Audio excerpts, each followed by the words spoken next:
More than 2 million people will converge on Rome this weekend to witness history at the Vatican. Two much-beloved popes of recent history will be made saints on Sunday.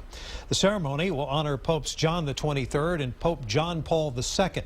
It marks the first time in history two popes will be canonized together. Also for the first time, two living popes will attend the ceremonies. Pope Francis will preside over the Mass, and Pope Emeritus Benedict XVI will also be there. John Paul II had an impact on Texas when he came to San Antonio for a papal mass back in 1987. This afternoon, I spoke with Bishop Joe Vasquez, who leads the Diocese of Austin, about the significance of John Paul being named a saint. That's the seal, yeah, that's Peter and Paul. Pope John Paul II is close to the heart of Austin Catholic Bishop Joe Vasquez. You can already see some of the trembling in his hand. The pontiff signed this document that named Vasquez a bishop of the church. Extraordinary man. I mean, you can't help but be impressed with him. If you've ever been in his presence or wherever in his presence, I mean, you just couldn't help but be captivated by that man. Charismatic, and drew you in immediately with his voice.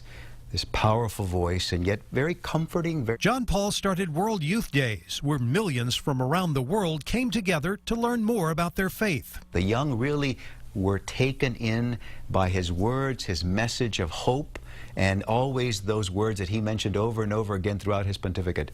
Don't be afraid. Don't be afraid. Words of Christ. The bishop says the Polish Pope had a heart for the Hispanic people.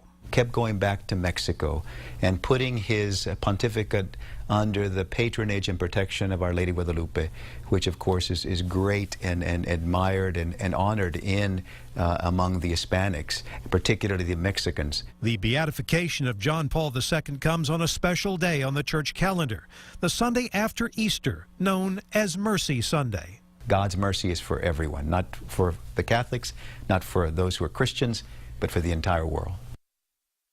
The ceremony at the Vatican is coming up at 2:30 Sunday morning Texas time. Go to KXAN.com if you'd like to watch it live. Bishop Vasquez also praised Pope John the 23rd for making profound changes that moved the Catholic Church to become more engaged in the world. We took a closer look at how the Catholic Church chooses a person for sainthood. It's only considered after a person has died. The first step is an investigation of the person's life by a bishop. If the candidate is considered worthy, that person is declared a servant of God. Then a church official must prove that the person displayed heroic virtues. People who pass that test are declared venerable. The third step is beatification, which either attributes a miracle to the candidate or proves that the person died as a martyr. The Pope can declare a person a saint if that person is tied to a second miracle. For example, John Paul II's case was credited with healing a woman from Costa Rica who had a brain aneurysm.